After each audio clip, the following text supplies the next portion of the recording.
सांगोला नगरपालिका निवडणुकीच्या प्रचारार्थ राज्याचे उपमुख्यमंत्री एकनाथ शिंदे यांची जाहीर प्रचार सभा आहे। रविवारी दुपारी 2 वाजता छत्रपती शिवाजी महाराज चौकामध्ये प्रचार सभा आयोजित करण्यात आली।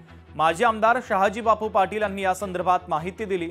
सांगोला नगरपालिका निवडणुकीमध्ये भाजप, शेतकरी कामगार पक्ष आणि इतर स्थानिक आघाड्यांनी एकत्र येत शहाजी बापू पाटलांच्या विरोधात पॅनल उभं केलंय।